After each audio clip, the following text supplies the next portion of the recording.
बोलिए वृंदावन बिहारी लाल की जय। आप कथा सुन रहे हैं श्रीमद् भागवत महापुराण की। श्री सुखदेव जी का श्रीमद् भागवत की कथा का आरंभ करना और ब्रह्मा जी और नारद जी का संवाद सुनाना। 5वां अध्याय। श्री सुखदेव जी कहने लगे, हे राजन, एक समय का वृत्तांत है कि एक दिन नारद जी घूमते हुए अपने पिता ब्रह्मा जी के पास ब्रह्मलोक चले गए। वहाँ उन्होंने क्या देखा कि ब्रह्मा जी समाधि लगाकर किसी के ध्यान में मगन हैं। ये देख उन्होंने सोचा कि पिताजी तो कहा करते थे कि सारी सृष्टि को रचने वाला मैं हूँ और मैं भी आज तक उनको जगत पिता ही समझता था, किंतु इस प्रकार उनको समाधि लगाकर किसी का ध्यान करते हुए देखकर मैंने मन का वह विचार बदल गया है। मेरे मन का वह विचार बदल गया है, अर्थात अब मैं समझा हूँ कि उनको रचने वाला भी अवश्य कोई ब्रह्मांड पिता है। नारद जी इस प्रकार सोच ही रहे थे कि इतनी देर में ब्रह्मा जी ने अपनी समाधि खोल दी और चेतन अवस्था में अपने आसन पर अच्छी तरह विराजमान हो गए। तब नारद जी ने उन्हें दंडवत प्रणाम किया और कहने लगे कि हे पिताजी, कृपा कर ये बताइए कि आप किसका ध्यान कर रहे थे और इस संसार में आपसे बड़ा कौन है। नारद जी की ये बात सुनकर ब्रह्मा जी कहने लगे कि नारद जी, आपको धन्य है जो आपने ये प्रश्न किया। मैं अब आपको इसका प्रत्युत्तर देता हूँ, सावधान होकर सुनो। मैं जिस आदि पुरुष पार ब्रह्म परमेश्वर का ध्यान कर रहा था, उसकी माया इतनी प्रबल है कि मेरे जैसे प्राणी और ब्रह्मांड पल में असंख्य रचकर तैयार कर देता है। और जो लोग मुझे जगत पिता कहते हैं, ये उनकी भूल है, क्योंकि तमाम संसार का उत्पन्न, पालन और नाश करने वाले वह ही परब्रह्मा परमेश्वर हैं, जिनकी कृपा से मैं संसार की रचना करता हूँ। उस भगवान की नाभि से कमल का फूल उत्पन्न हुआ और उससे मैं उत्पन्न हुआ। जब मैंने ये सोचा कि इस फूल का पता लगाना चाहिए कि ये कहाँ से पैदा हुआ है, ये सोचकर मैं करोड़ों वर्ष इस कमल की नाल को पकड़ करके इसका अंत ढूंढने के लिए, मालूम करने के लिए इनकी पकड़ने नीचे जाता रहा, इसकी नाल में फिरता रहा, घूमता रहा। परंतु जब बिल्कुल थक गया, तब भगवान ने मुझे ध्यान में बताया कि तेरे को और इस फूल को पैदा करने वाला मैं हूँ। सो इतने बताने पर जब मुझे ज्ञान हुआ तो मैं उनके ध्यान में मगन हो गया और फिर उनकी आज्ञा से संसार की उत्पत्ति करने लगा। सो उस परमेश्वर की माया से इस जगत की उत्पत्ति हुई है और उसी के प्रकाश से सूर्य और चंद्रमा तथा तमाम ब्रह्मांड एवं सब संसारी जीव प्रकाशित हैं और वे अपने तेज से स्वयं प्रकाशित हैं और उनका आदि अंत नहीं है तथा उनके गुण का बखान करने की किसी में शक्ति नहीं है। परंतु फिर भी जो कुछ उनकी कृपा से जानता हूँ, आपके सामने वर्णन करता हूँ। जब मैं उस कमल पुष्प से पैदा हो गया तो मुझे सृष्टि पैदा करने की आज्ञा हुई, परंतु पहले मेरी समर्थ संसार को उत्पन्न करने की नहीं हुई। तो मैंने उस परमेश्वर की स्तुति की। तब उन्होंने अपनी माया से 7 राज्य और तम 3 गुण प्रकट किए और मेरी बुद्धि में अपनी ज्योति का प्रकाश किया। तब मैंने आकाश, वायु, जल, पृथ्वी और अग्नि, इन 5 तत्वों को पैदा कर उससे सृष्टि की रचना की और उस कमल की पृथ्वी बनाई। परंतु पहले वह पृथ्वी पानी पर डगमगाती रही। परंतु जब इसको स्थिर करने के लिए हमने भगवान नारायण जी की स्तुति की तो उन्होंने अपने विराट स्वरूप से इसका हिलना बंद कर दिया। वेद में लिखा है कि उस विराट भगवान के हजारों सिर, हजारों हाथ, हजारों पैर, हजारों आंखें और हजारों कान तथा हजारों ही अन्य इंद्रियां है। इसलिए इस संसार को उत्पन्न करने वाला उसी भगवान विराट पुरुष नारायण को समझना चाहिए। छठा अध्याय ब्रह्मा जी का नारद जी से विराट भगवान के स्वरूप का वर्णन करना। बोलिए बांके बिहारी लाल की जय। श्री सुखदेव जी कहने लगे कि हे राजन, ब्रह्मा जी ने नारद जी को बताया कि इस 7 लोक और 14 भुवनों को भगवान विराट स्वरूप के अंतर्गत समझना चाहिए। दूसरे स्कंद की पहले अध्याय के अंतिम पृष्ठ अर्थात तमाम संसार का जो व्यवहार होता है वह उन्हीं भगवान के विराट स्वरूप में होता है, उससे कोई पदार्थ भिन्न नहीं है। इसलिए तमाम ऋषीश्वर, मुनीश्वर और महात्मा लोग सारी सृष्टि को पार ब्रह्म रूप समझते हैं और तमाम चराचर में उसी भगवान का चमत्कार देकर सदा उनकी पूजा में मन को लगाए रखते हैं तथा किसी भी प्राणी मात्र को कुछ भी कष्ट नहीं देते हैं, क्योंकि आत्मा सबकी एक है और सब में उसी ब्रह्म भगवान का प्रकाश है तथा हानि लाभ जीवन मरण जश विजश सब उसी परमेश्वर के हाथ में है। और जो मनुष्य देवता और पितरों के निमित्त कुछ जप तप और दान करते हैं वह सब उसी परमात्मा को प्राप्त होकर उनका फल उन्हीं के द्वारा प्राप्त होता है, क्योंकि सारे संसार का उत्पन्न पालन और नाश करने वाला वही एक परमेश्वर है तथा उनसे परे कोई भी नहीं है। अर्थात सारे संसार के सर्वे सर्वा वही एक जगदीश्वर है। केवल उन्हीं की कृपा से उसने दक्ष प्रजापति आदि रच कर सारे संसार की रचना की है और उन्होंने ही संसारी मनुष्यों को धर्म मार्ग पर चलाने के लिए वेदों का ज्ञान उनसे सीखने के पीछे मैंने वह वेद दक्ष प्रजापति आदि को पढ़ाए और इनका प्रकाश सब चराचर जीवों में इस प्रकार समझना चाहिए जिस प्रकार सूर्य का प्रतिबिंब भरे हुए पानी के कलशों में दिखाई देता है और कलश टूट जाने पर भी सूर्य को कोई हानि नहीं पहुंचती, इसी प्रकार संसार के बनने और बिगड़ने पर भी वह आदि भगवान सदा एक रूप रहते हैं और उनको ना कोई इन आंखों से देख सकता है और ना इन हाथों से पकड़ सकता है और वह निराकार और निर्विकार तथा अजन्मा है। किंतु जब जब पृथ्वी पर पाप अधिक बढ़ जाते हैं उस समय दुष्टों का नाश करने के लिए और भक्तों को निर्भय करने के लिए तथा संसार का उद्धार करने के लिए संसार में सगुण अवतार धारण करते हैं। 7वां अध्याय ब्रह्मा जी का नारद जी को भगवान के अवतारों का हाल सुनाना। बोलिए वृंदावन बिहारी लाल की जय। ब्रह्मा जी नारद जी से कहने लगे कि नारद, वही निराकार पार ब्रह्म परमेश्वर आपने 24 अवतार धारण कर पृथ्वी का भार उतारते हैं।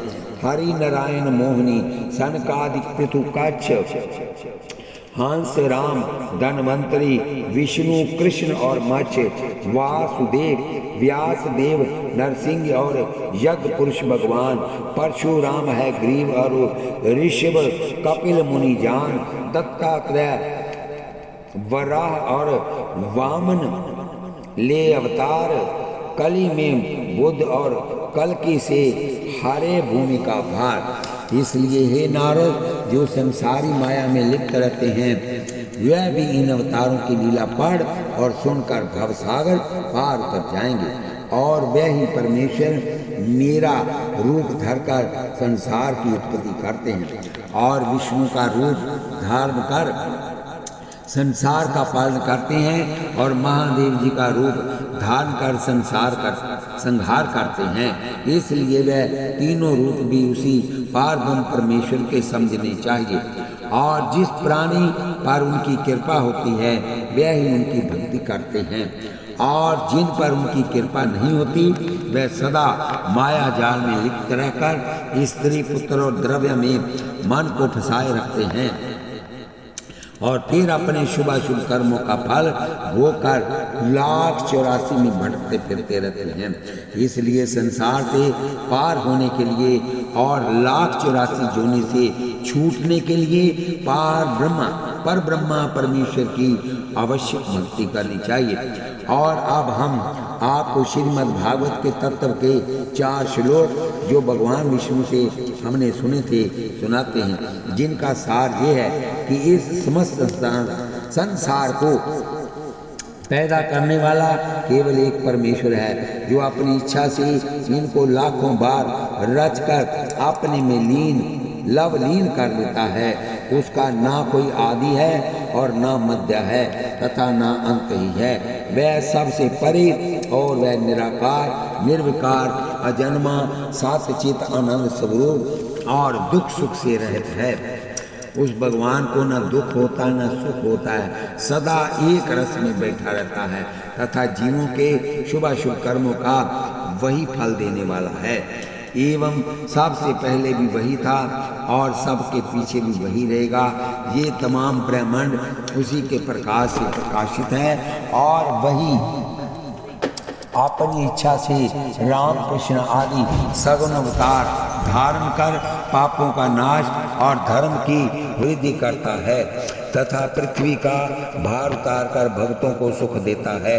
सो हे नारद, आप भी उन परमेश्वर का ध्यान किया करो जिससे आपको भी सब ज्ञान हो जाएगा। तब नारद जी ने कहा कि हे ब्राह्मण, हे परमेश्वर, इस सृष्टि की उत्पत्ति किस प्रकार करते हैं। ये सुन ब्रह्मा जी ने कहा कि हे नारद जी, कर्म कभी भी ये नहीं जान सकता कि वह कर्ता द्वारा किस प्रकार किया गया है। तो भगवान पार ब्रह्मा करता है और हम और तुम वह तमाम ब्रह्मांड कर्म हैं। इसलिए इस वेद को जीवधारी नहीं जान सकता। इस बात को केवल वह परमेश्वर ही जानता है कि सृष्टि की रचना उनकी माया से किस प्रकार की जाती है और उनकी माया वह इतनी प्रबल है कि किसी प्राणी से समझी नहीं जा सकती। किंतु हम जिसको वेद का ज्ञान है वह कुछ थोड़ी बहुत जानते हैं, परंतु जो प्राणी रात दिन काम क्रोध लोभ मोह और अहंकार में फंसे रहकर स्त्री पुत्र और धन में लिप्त रहते हैं, वह तो उनकी माया के शब्द अर्थ को ही जानते हैं तथा यहाँ ना तो कोई देव स्थान हो जहाँ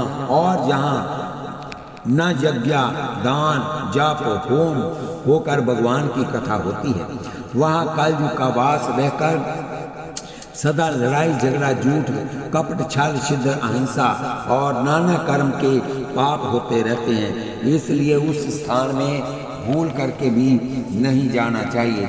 और आपसे अधिक क्या कहा जावे, सदा उस परमेश्वर के ध्यान में मग्न रहकर और संसारी माया मोह को त्याग कर संसार से पार उतरने का उपाय हर एक प्राणी को करना चाहिए। श्री सुखदेव जी कहने लगे कि हे ब्रह्मा जी से इस प्रकार भगवान की लीला और मूल भागवत के 4 श्लोक सुनकर नारद जी उनको प्रणाम कर प्रसन्न होकर वीणा बजाते हुए भगवान के ध्यान में मगन होकर वहां से चले गए। 8वां अध्याय। बोलिए बांके बिहारी लाल की जय। राजा परीक्षित का श्री सुखदेव जी से वेद शास्त्र और धर्म कर्म आदि का हाल पूछना। श्री सूत जी कहने लगे कि हे ऋषिश्वरों, राजा परीक्षित इस प्रकार ब्रह्मा जी और नारद जी का संवाद सुनकर बड़े प्रसन्न हुए और सुखदेव जी से कहने लगे कि हे भगवान, अब आप मुझे कृपा कर उन 24 अवतारों का हाल सुनाइए जिससे उस पार ब्रह्म परमेश्वर विराट भगवान से मनुष्यों के कल्याण के लिए धारण किए, और साथ ही ये भी सुनाइए कि किन किन राजाओं ने उस भगवान की किस किस प्रकार सेवा और पूजा कर मुक्ति प्राप्त की है तथा वेद पुराण और शास्त्रों का महात्म्य व संसार की उत्पत्ति और प्रलय सुनाकर प्राणी किन किन पापों के करने से कौन कौन से कष्ट भोगता है और किन किन उपायों से मुक्ति को प्राप्त करता है, क्योंकि आपने अभी बतलाया है कि परमेश्वर के अवतारों की लीला सुनने से मनुष्य आवागमन के बंधनों से छूट जाता है। राजा परीक्षित की इतनी बात सुनकर शुकदेव जी कहने लगे कि हे राजन, आपने भगवान के अवतारों की बात पूछी है, इसलिए आपको धन्य है। अब मैं आपको उनकी लीला का कुछ वर्णन कह सुनाता हूँ, तो आप ध्यान लगाकर सुने, क्योंकि जो प्राणी मनुष्य का शरीर पाकर विष्णु भगवान की कथा वार्ता नहीं सुनता, उनका जन्म लेना संसार में धिक्कार है, और वह इस पृथ्वी पर बकरी के गलथनों की तरह भार रूप है। जब वह परमेश्वर चाहते हैं कि संसार की उत्पत्ति हो, तो उनकी इच्छा मात्र से संसार को नष्ट करने की होती है, तो अपनी माया के प्रभाव से तमाम चराचर जगत को अपने में लीन कर लेते हैं। जिस प्रकार मकड़ी जाले को बुनकर फिर उन्हीं जाल के तारों को अपने में समा लेती है, सो उन्हीं भगवान की कथा व लीला सच्चे मन से सुनने से संसारिक सब सुख मिलकर अंत में मोक्ष हो जाती है, और हाथी से लेकर चिंटा तक सब जीवों में उसी परमेश्वर का प्रकाश समझकर जीव मात्र को कष्ट नहीं देना चाहिए। इतनी कथा सुन श्री सूत जी कहने लगे कि हे मुनीश्वरों, जो बात परीक्षित ने श्री सुखदेव जी से पूछी है, एक समय ब्रह्मा कल्प में यही बात ब्रह्मा जी ने विष्णु भगवान से पूछी थी। 9वां अध्याय ब्रह्मा जी का उत्पन्न होना और उनको विष्णु भगवान का 4 श्लोकों की श्रीमद् भागवत सुनाना। श्री सुखदेव जी कहने लगे कि ये राजन, जब पार ब्रह्मा परमेश्वर को सृष्टि पैदा करने की इच्छा हुई, तो उन्होंने विष्णु भगवान का अवतार धारण किया, और फिर अपनी इच्छा से अपनी नाभि से कमल का फूल उत्पन्न कर उससे प्राणियों में सबसे पहले ब्रह्मा जी को उत्पन्न किया। और जब ब्रह्मा जी कमल फूल से पैदा हुए, तो ये जानने से कि ये फूल कहाँ से आया है, उस फूल की नाल को पकड़ करके वह बहुत दिनों तक उनके अंत का पता लगाते रहे, परंतु जब उनको उनकी उत्पत्ति का कोई पता नहीं लगा, तो वह उस पुष्प पर बैठकर चिंता में मगन हो गए। तब आकाशवाणी द्वारा विष्णु भगवान ने उनको श्रीमद् भागवत के 4 श्लोक सुनाए, जिसका सार नीचे कहा जाता है। ये ब्राह्मण, सबसे पहले जो आदि पुरुष भगवान कहा जाता है वह मैं हूँ, और महाप्रलय हो जाने पर भी मैं ही शेष रहूँगा, इसलिए मेरे से भिन्न कोई दूसरा नहीं समझना चाहिए। और ये तमाम संसार मेरी इच्छा से मेरे में से ही प्रकट होकर मेरे में इस प्रकार लीन हो जाता है, जिस प्रकार सोने के नाना प्रकार के भूषण बनाकर उनके अलग अलग नाम रख दिए जाते हैं, परंतु फिर उन सब को गलाने से वही एकमात्र सोना रह जाता है। और तमाम जड़ और चेतनीय जीव मेरे ही प्रकाश से प्रकाशित होते हैं, और सब लोग मेरे ही विराट स्वरूप के अंतर्गत है। इसलिए तुम पहले मेरे चतुर्भुजी रूप का ध्यान करके तप करो, इसके पीछे संसार की उत्पत्ति करना, क्योंकि मेरे तप के बिना मेरे दर्शन बहुत दुर्लभ होते हैं, और बिना मेरी कृपा के कोई भी कुछ करने की सामर्थ्य नहीं रख सकता। इसलिए तप करने से जब तुमको मेरे दर्शन और ज्ञान प्राप्त हो जाए, तब संसार की उत्पत्ति करना। श्री सुखदेव जी कहने लगे कि जब ब्रह्मा जी ने ये आकाशवाणी सुनी, तो हाथ जोड़कर कहने लगे कि हे दयालु, मुझे वह वरदान दीजिए कि मैं सदा आपको अपना प्रभु मानने और संसार की उत्पत्ति करने में कभी भक्तिहीन न रहूं। तब भगवान ने अंतरिक्षवाणी द्वारा कहा कि हे ब्राह्मण, हमने तुमको मन इच्छा वरदान दिया, परंतु संसारी माया में अपना मन कभी मत फसाना और इसे झूठा समझकर सदा मेरे ध्यान करते रहना। श्री सुखदेव जी कहने लगे कि हे राजन, इस प्रकार ये 4 श्लोक श्रीमद् भगवत विष्णु पुराण ने विष्णु भगवान ने ब्रह्मा जी को सुनाई और ब्रह्मा जी ने नारद जी को तथा नारद जी ने मेरे पिता व्यास जी को सुनाए और फिर उन्होंने इसे विस्तार के सहित रच कर मुझे पढ़ाया तथा मैत्रेय ऋषि स्वर ने इसी को विदुर जी से कहा था। सो आप उसी श्रीमद् भागवत को जिसमें भगवान के सब अवतारों की लीला का वर्णन है, आप मेरे से सुनिए, जिसके सुनने से धर्म अर्थ काम और मोक्ष चारों पदार्थ मिल जाते हैं। बोलिए वृंदावन बिहारी लाल की जय। 10वां अध्याय 5 तत्वों से शरीर का बनाया जाना और उसमें देवताओं का वास करना। श्री सुखदेव जी कहने लगे कि हे राजन, श्रीमद् भागवत में निम्नलिखित बातें बताई जाएंगी, अर्थात संसार की उत्पत्ति, स्थिति और संहार, मन मंत्रों का हाल, परमेश्वर के अवतारों की लीला वर्णन और उनकी भक्ति, पूजा और उपासना के नियम। हे राजन, अब हम आपसे ब्रह्मा कल्प का हाल कहते हैं, सो ध्यान लेकर सुनो। एक समय जबकि भगवान पार ब्रह्मा परमेश्वर अपना विष्णु का रूप धारण कर शेषैया पर शयन कर रहे थे, अपने मन में विचारा कि मुझे अपने बहुत से रूप धारण करने चाहिए। ये विचार उनके मन में आते ही अपनी माया को संसार का विस्तार करने की आज्ञा दी।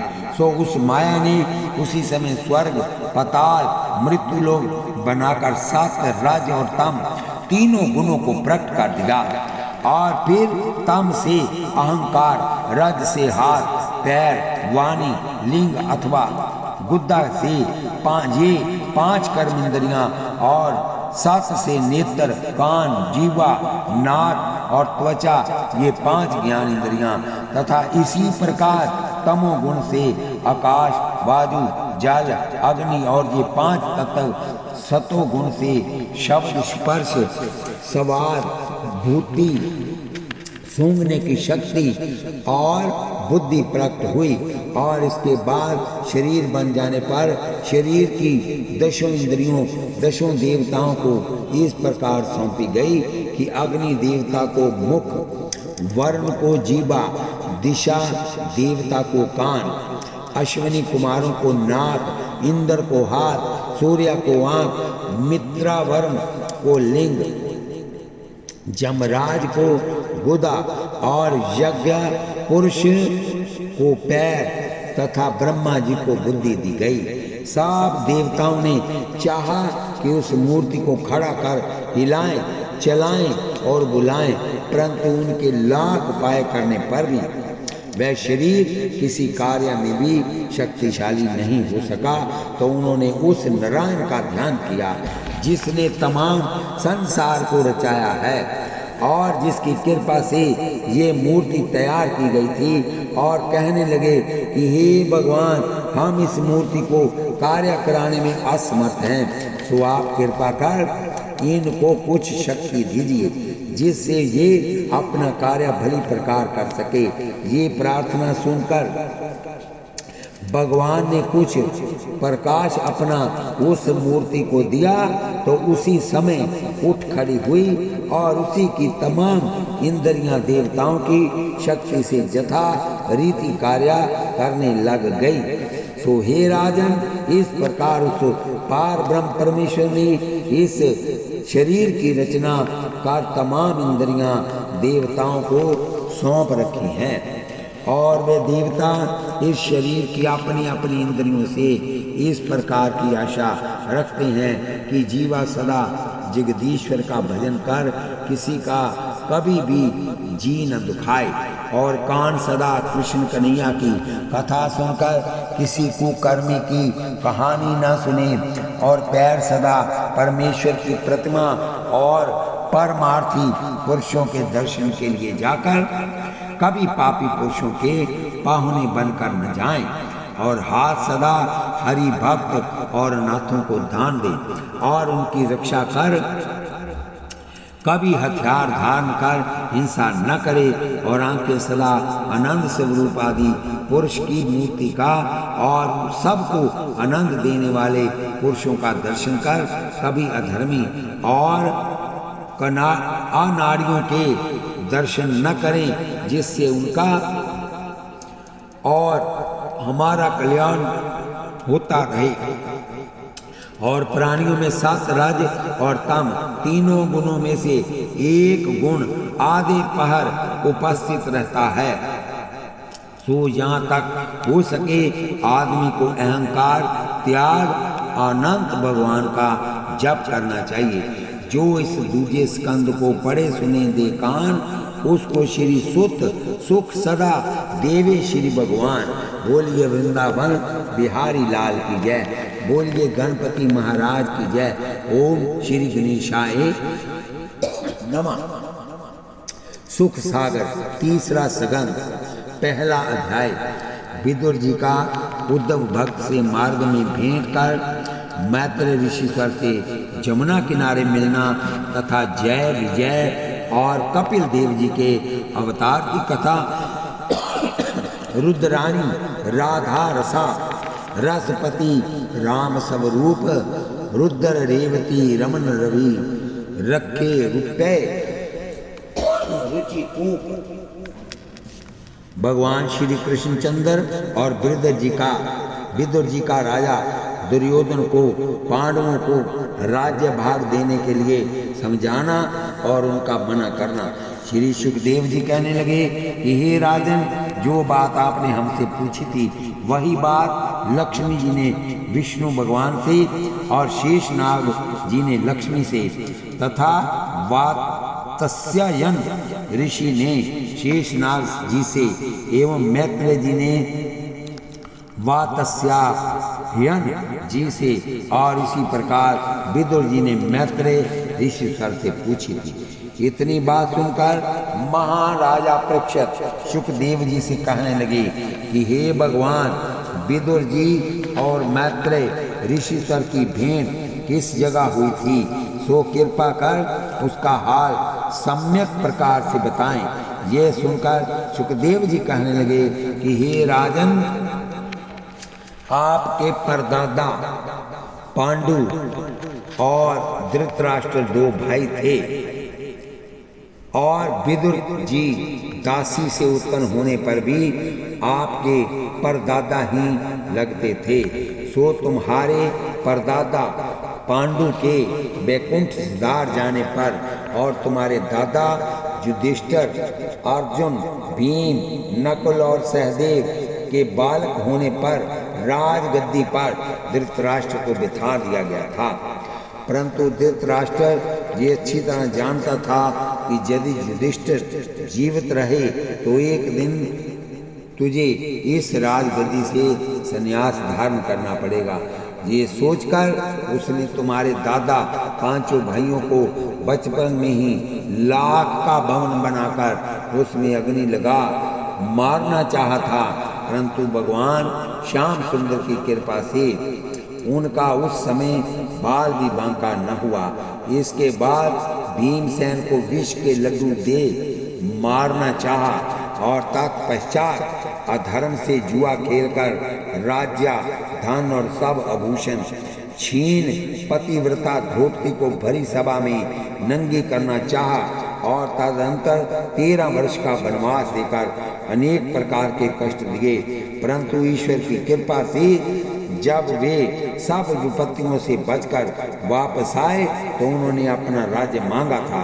अधर्मी दुर्योधन ने उनको राज्य देने से मना कर दिया तो श्री कृष्ण जी कृपाचार्य और विदुर पंच बनकर फैसला करने के लिए दुर्योधन के पास गए और उन्होंने धृतराष्ट्र और दुर्योधन को बहुत समझाया कि अब पांडवों को तमाम राज्य नहीं तो आधा राज्य दे देना चाहिए, परंतु उन्होंने ऐसा करने से साफ इनकार कर दिया।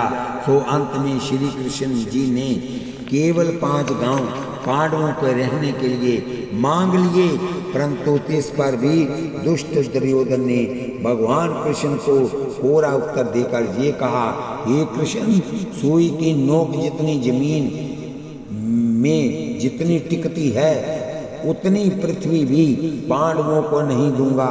दुर्योधन की ये बात सुनकर श्री कृष्ण जी वहां से विदुर के घर आ गए। तब विदुर जी ने धृतराष्ट्र को समझाया कि भाई, ये दुरात्मा दुर्योधन धन और राज्य के मद में अंधा हो रहा है, इसलिए 3 लोकों के स्वामी श्याम सुंदर की शिक्षा को नहीं मानता है। श्री सुखदेव जी कहने लगे कि जब दुर्योधन ने विदुर जी को इस प्रकार नीति युक्त वचन कहते सुना तो जोर से चिल्लाकर कहा कि कोई उपस्थित है जो इस बकवादी विदुर को राजसभा से धक्के देकर बाहर निकाल दे। और इस दासी पुत्र की वीरता तो देखो, जो हमारा ही टुकड़ा खाकर हमें ही शिक्षा देता है। जब इस प्रकार के दुर्वचन दुष्ट दुर्योधन से सुनकर और धृतराष्ट्र को मौन व्रत धारण किए हुए थे तथा कुछ सिपाहियों को अपनी ओर आता देखकर विदुर जी ने अपने मन में सोचा कि भाई, कुछ देर जहाँ और ठहरने की इच्छा की तो अपमानित होकर जाना पड़ेगा। ये सोच वस्त्र और शस्त्र वहीं रख कोपीन धारण कर चुपचाप वहां से हिमालय की ओर वन में चले गए और बहुत से तीर्थों पर स्नान कर मैत्रेय ऋषिश्वर के आश्रम में बहुत दिन कथा वार्ता सुनते रहे। इस प्रकार 12 महीने व्यतीत हो जाने पर विदुर जी को दुर्योधन आदि का मारा जाना और युधिष्ठिर का राज्य प्राप्त करना उद्धव भक्त द्वारा मालूम हुआ। और फिर उन्होंने भगवान श्याम सुंदर की माया बलवान समझकर संतोष किया। तो हे राजन, इस प्रकार मैत्रेय ऋषिश्वर और विदुर जी का मिलाप हुआ था। दूसरा अध्याय, विदुर जी का उद्धव भक्त से भगवान श्याम सुंदर का वृत्तांत पूछना। श्री सुखदेव जी कहने लगे कि हे राजन, जब उद्धव जी से विदुर जी को दुर्योधन आदि का मारना आदि और युधिष्ठिर आदि का राज्य प्राप्त करना मालूम हो गया तो वह पूछने लगे कि हे उद्धव भक्त, आप तो सदा श्याम सुंदर के साथ रहा करते थे, आज क्या कारण है जो आप इस प्रकार अकेले उदासी में घूम रहे हो? सो कृपा कर कहिए। श्री कृष्ण जी, बलराम जी, प्रद्युम्न, अनिरुद्ध, सांब, शूरसेन, अक्रूर और वासुदेव तथा देवकी का क्या हाल है? और साथ ही ये भी बताइए कि यदुवंशी तो आनंद से हैं और पुत्रों के प्रेम में हृदय का अंधा जन्मांध मेरा भाई धृतराष्ट्र और विपता की मारी हमारी भौजाई गंधारी तथा युधिष्ठिर आदि 5 पांडवों और कुंती तथा द्रौपदी आदि सब कुशल से तो हैं। विदुर जी की ये बात सुनकर विचारा भक्त उद्धव भक्त आंखों से आंसू बहाने लगा और द्विज क्रिया से हृदय की गति इतनी तीव्र हो गई कि जिससे जिह्वा जी की बात न बता सकी, जिह्वा भी बात न बता सकी। तब कुछ देर में चित्त का पित्त नेत्रों द्वारा अश्रु कणों से बहकर निकल जाने पर चेत हुआ तो कहने लगे कि हे विदुर जी, संसार में श्याम सुंदर रूपी 16 कला रूपी सूर्य छिप जाने पर कलयुग रूपी काली रात्रि छा गई है, इसलिए पाप रूपी अंधकार संसार को निगलने के लिए तैयार खड़ा है। और यदुवंशियों की बात भी मत पूछिए, वह भी आपस में लड़कर इस प्रकार शांत हो गए जिस प्रकार वन में वृक्ष स्वयं आपस में टकराकर धावा नल में भस्म हो जाते हैं। और हे विदुर जी, उन भगवान श्याम सुंदर की माया से अथवा अपने भाग्य की विडंबना से हम भगवान श्री कृष्ण को केवल एक हम जैसा जदुवंशी ही समझते रहे। इससे हमारा कल्याण न हो सका। हाय, अगर हम इनको पहले से ही परमेश्वर समझ उनकी भक्ति और प्रार्थना करते तो अवश्य भवसागर से पार हो जाते। कहा है, चिड़ी चोंच गई, चिड़िया चुग गई खेत, जब करता पश्चाताप, पहले जो सोचता खुश हो जाता आप। बोलिए वृंदावन बिहारी लाल की जय, बोलिए लाडली लाल की जय। उसके आगे की कथा हम फिर कहेंगे। इस कथा को यहीं विश्राम देते हैं। आप इस कथा को आशीर्वाद के रूप में सब्सक्राइब, शेयर और लाइक करें और आगे भेजने की कृपा करें। आपके ऐसा करने से जो इस कथा को सुनेगा